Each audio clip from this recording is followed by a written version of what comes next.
سورۃ المطففین۔ بسم اللہ الرحمن الرحیم۔ ویل للمطففین، ہلاکت ہے ناپ تول میں کمی کرنے والوں کے لیے۔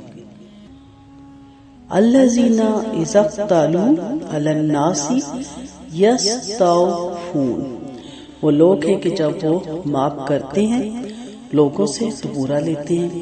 وَإِذَا قَالُوهُمْ أَوْ وَزْنُوهُمْ يُخْسِرُونَ، اور وہ جب ماپ کر دیتے ہیں انہیں یا تول کر دیتے ہیں انہیں تو کم کر دیتے ہیں۔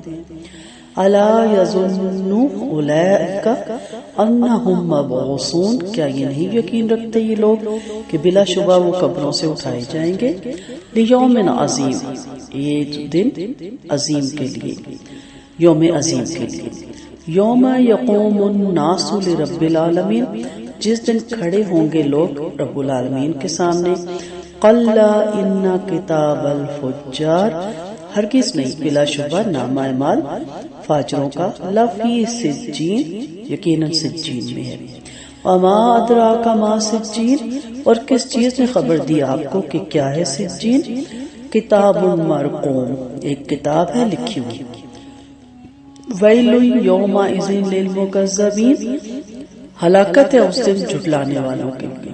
الذین یکذبون بیوم الدین، وہ جو جھٹلاتے ہیں یوم الدین کو، جزا کے دن کو۔ وما یکذب بہ الا کل معتد، اور نہیں جھٹلاتا اسے مگر ہر حد سے گزرنے والا اثیم، گناہگار۔ اذا تتلی علیہ آیاتنا قال اساطیر الاولین، اور جب تلاوت کی جاتی ہیں اس پر ہماری آیتیں تو وہ کہتا ہے یہ کہانیاں ہیں پہلے لوگوں کی۔ کلا بل رأنا علی قلوبہم ما کانوا یکسبون، ہرگز نہیں بلکہ زنگ لگا دیا ہے ان کے دلوں پر اس نے جو تھے وہ کماتے۔ کلا انہم عن ربہم یومئذ لمحجوبون، ہرگز نہیں بلا شبہ وہ کافر اپنے رب کے دیدار سے اس دن یقیناً پردے میں رکھے جائیں گے۔ ثم انہم لصالو الجحیم، پھر بلا شبہ وہ ضرور داخل ہوں گے جہنم میں۔ ثم یقال ھذا الذی کنتم بہ تکذبون، پھر کہا جائے گا یہ ہے وہ جو تم تھے اس کے ساتھ جھٹلاتے۔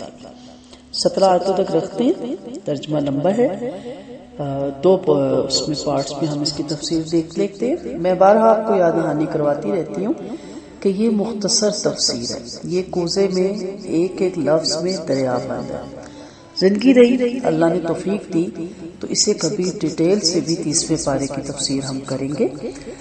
ابھی ہم مختصر تاکہ زندگی میں ایک دفعہ ہم ان آیتوں کو دیکھ لیں، اس کا لب لباب جان لیں، خلاصہ جان لیں، پھر انشاءاللہ اس کو ہم ڈیٹیل سے بھی سیکھنے کی کوشش کریں گے انشاءاللہ۔ اس سورت کا نام پہلی ہی آیت ویل للمطففین سے ماخوذ ہے۔ مطففین، مطفف کی جمع ہے اور اس کے معنی ہے کمی کرنے والے۔ اس صورت میں ناپ تول میں کمی پیشی کرنے والوں کے لیے سخت وعید کا ذکر ہوا ہے، نیز اسلام کے دشمنوں کا مسلمانوں سے ٹھٹا کرنا اور آخرت میں مسلمانوں کا ان سے مذاق کرنا بیان کیا گیا ہے۔ اکثر مفسرین کے نزدیک یہ صورت مکی ہے، البتہ بعض نے اسے مدنی قرار دیا۔ اس میں 36 آیتیں ہیں، 1 رکوع ہے، 172 کلمات ہیں اور 758 حروف ہیں۔ شان نزول کے بارے میں سیدنا عبداللہ بن عباس رضی اللہ عنہ بیان فرماتے ہیں، جب نبی کریم صلی اللہ علیہ وسلم مدینہ تشریف لائے تو اہل مدینہ ناپ تول کے اعتبار سے بدترین لوگ تھے، چنانچہ اللہ تعالیٰ نے سورت نازل فرمائی جس کے بعد انہوں نے اپنے ناپ تول صحیح کیے۔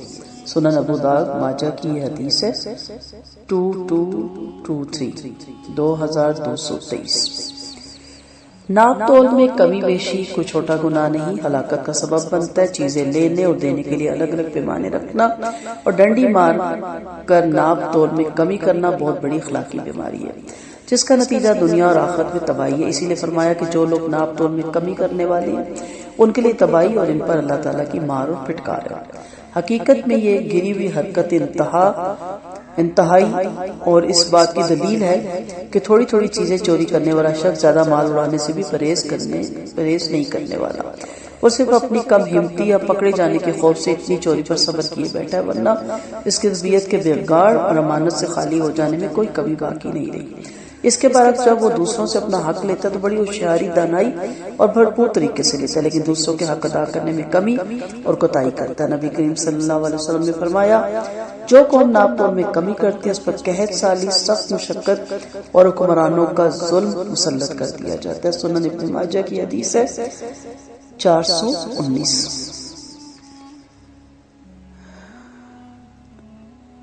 جی، اگر ڈنڈی مارنے والوں کو خیال ہوتا کہ مرنے کے بعد ایک دن پھر اٹھنا ہے اور اللہ تعالیٰ کے سامنے تمام حقوق اور فرائض کا حساب دینا، تو کبھی ناپ تول میں کمی نہ کرتے، لیکن وہ تو دنیا ہی کو سب کچھ سمجھتی ہے، اس لیے وہ اس قسم کی گھنونی حرکتوں کا ارتکاب کرتے ہیں، کیونکہ یہ کام وہی لوگ کرتے ہیں جن کے دلوں میں اللہ تعالیٰ کا خوف اور قیامت کا ڈر نہیں ہوتا۔ قیامت کا عظیم دن بھی آنا ہے۔ اللہ تعالیٰ نے ڈراتے ہوئے فرمایا، کیا لوگوں کے حق ماننے والے قیامت کے ہولناک دن سے نہیں ڈرتے، جس میں سب لوگ رب العالمین کے سامنے کھڑے ہوں گے، جو تمام پوشیدہ باتوں کو جانتا ہے؟ کیا انہیں اس دن کے لیے تیاری کرنے کی کوئی فکر نہیں، جس میں اللہ رب العزت اپنے ایک ایک بندے سے حساب کتاب لیں گے اور ہر بندے کا اعمال نامہ اس کے سامنے پیش کیا جائے گا؟ ذرا سوچئے، دنیا کی عام عدالت میں بھی پیشی گھبراہٹ کا باعث ہوتی ہے، اس دن جب آپ رب العالمین کے سامنے پیش ہوں گے تو آپ کی کیا حالت ہوگی؟ روزے قیامت کی ایک جھلک سیدنا عبداللہ بن عمر رضی اللہ عنہ سے روایت ہے کہ آپ صلی اللہ علیہ وسلم نے فرمایا، جس دن لوگ رب العالمین کے سامنے کھڑے ہوں گے تو آدھے آدھے کانوں تک اپنے پسینے میں ڈوب جائیں گے۔ صحیح بخاری کی حدیث ہے 4938۔ آپ کا فرمان ہے کہ قیامت کے دن سورج کو مخلوق کے قریب کر دیا جائے گا، حتیٰ کہ وہ ان سے 1 میل کے فاصلے پر ہوگا۔ استغفر اللہ، بھی گرمی برداشت نہیں ہوتی تو اس وقت کیا ہوگا؟ حدیث کے راوی سلیم بن عامر تابی رحمۃ اللہ علیہ، جنہوں نے اس حدیث کو مقدادہ رضی اللہ عنہ سے روایت کیا، کہتے ہیں، اللہ کی قسم میں نہیں جانتا کہ نبی کریم صلی اللہ علیہ وسلم نے میل سے زمین کی مسافت والا میل مراد لیا یا وہ سلائی جس سے سرما آنکھوں میں ڈالا جاتا ہے۔ نبی کریم صلی اللہ علیہ وسلم کا فرمان ہے، لوگ اپنے اعمال کے مطابق پسینے میں ہوں گے، بعض ان میں سے اپنے ٹخنوں تک، بعض اپنے گھٹنوں تک، بعض اپنے پہلو کمر تک پسینے میں ڈوبے ہوں گے، بعض ایسے ہوں گے کہ انہیں پسینے نے لگام ڈالی ہوگی۔ اور آپ صلی اللہ علیہ وسلم نے اپنے ہاتھ سے اپنے منہ کی طرف اشارہ فرمایا، یعنی جس طرح جانور کے منہ میں لگام ڈالی جاتی ہے اس طرح پسینے اس کے لیے لگام بنے ہوں گے اور اس کے منہ اور کانوں تک پسینہ ہوگا۔ استغفر اللہ، ہم سب کو محفوظ رکھے۔ صحیح مسلم کی حدیث ہے 2864۔ یہاں پہ کفار مکہ کے فضول خیالات کی بھی تردید کی گئی۔ اس صورت میں کافر اس فکر سے بالکل بے پرواہ ہے کہ ان کے سامنے حساب کتاب، جزا اور سزا کا کوئی مرحلہ آنے والا ہے جس میں نیکوں اور بدوں کے درمیان اللہ تعالیٰ فرق کرے گا، بلکہ وہ یہ گمان کر بیٹھے ہیں کہ قیامت کا کوئی دن آنا ہی نہیں، اور آیا بھی تو اپنی خاندانی وجاہت اور اپنے دیوتاؤں کی بدولت وہاں سے اس سے بھی زیادہ عیش کریں گے۔ انہیں کہا گیا، ہرگز نہیں اس قسم کے باطل خیالات میں اپنی آنکھ پر برباد نہ کرو، وہ دن ضرور آئے گا اور اس دن نیکوکاروں اور نافرمانوں میں مشرق و مغرب کے فاصلے جتنی دوری ہوگی۔ بدوں کا جو رہنے کی جگہ ہے، عمال نامہ رکھنے کی جگہ، سجین کیا ہے؟ سجین کے معنی قید خانہ ہے، یعنی یہ قید خانے کی طرح ایک نہایت تنگ مقام ہے، نیز زمین کے سب سے نچلے حصے میں ایک جگہ کا نام بھی سجین ہے، جہاں کافروں، ظالموں اور مشرکوں کی روحیں اور ان کے اعمال نامے جمع کیے جائیں گے، اور ان کے ناموں کا اندراج ہوگا اور ہو رہا ہے اور ہوتا رہے گا۔ قیامت کا انکار اللہ تعالیٰ کا انکار ہے۔ نعوذ باللہ، جو شخص روزی جزا کا منکر ہے وہ در حقیقت اللہ تعالیٰ کی ربوبیت، اس کی قدرت اور عدل اور حکمت سب کا منکر ہے۔ اس پر جو ان چیزوں کا منکر ہو، وہ جس قدر بھی گناہ پر دلیری کا مظاہرہ کرے کم ہے۔ کافر اپنے کفر اور سرکشی میں اتنا آگے بڑھ چکے ہیں کہ اللہ تعالیٰ کی آیات کو سن کر ان پر غور و فکر کرنے کے بجائے انہیں پرانے لوگوں کے قصے کہانیاں قرار دیتے ہیں اور بڑی جرأت اور بہادری کے ساتھ کہتے ہیں کہ بھلا ہم ان جھوٹے افسانوں اور خیالی قصوں سے ڈرنے والے کہاں ہیں؟ قرآن مجید کلام الہی ہے، یہ قرآن پہلے لوگوں کی قصے کہانیاں نہیں، یہ بھی اس میں ذکر ہوا جیسا کہ کافر کہتے تھے اور سمجھتے تھے، بلکہ یہ اللہ تعالیٰ کا کلام، اس کی وحی ہے جو اس کے رسول صلی اللہ علیہ وسلم پر جبرائیل امین کے ذریعے سے نازل ہوئی۔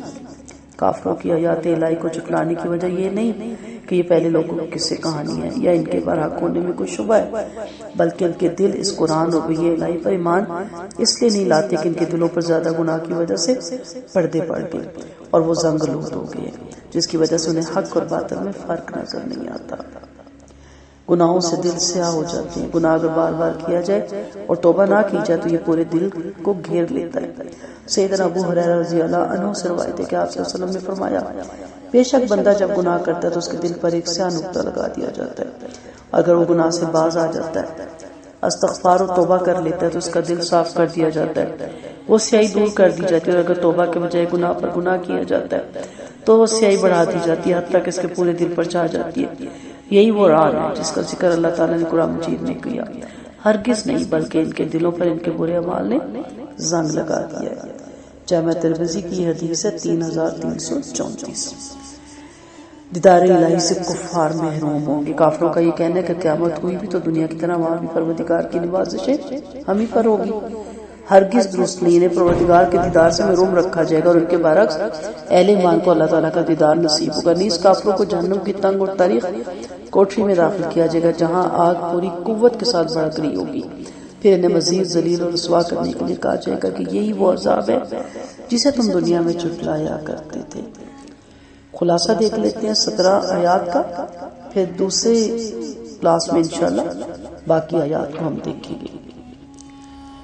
آیات مبارکہ کی حکمتیں دیکھیے اور تقاضے۔ نمبر 1، ناپ تول میں کمی کرنا نہایت گھنونا اور کبھی جرم ہے، جس کی دنیا میں سزا مال میں ہلاکت اور آخرت میں دردناک عذاب ہے، کیونکہ اللہ تعالیٰ سے بے خوف ہو کر چھوٹی چھوٹی چیزوں میں ہیرا پھیری کرنے والا بڑے بڑے گناہوں کو بھی دیدہ دلیری کے ساتھ کر گزرتا ہے۔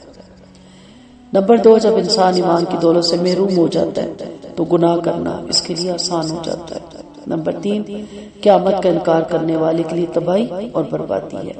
نمبر 4، گناہ دلوں کو زنگ لود کر دیتا ہے اور انسان سے تباہ ہدایت کی عظیم دولت چھین لی جاتی ہے۔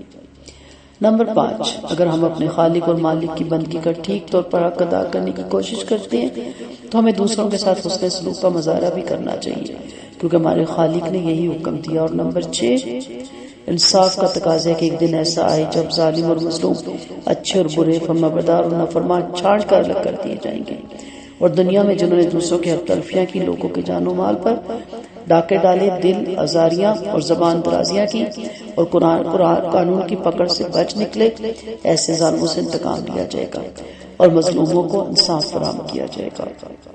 نمبر 7، قیامت دن کی رسوائی اور پریشانیوں سے بچنے کے لیے عقل مندی کا تقاضا یہ ہے کہ ہم آج ہی برائیوں کو چھوڑ کر نیکیوں کی راہ اپنائیں۔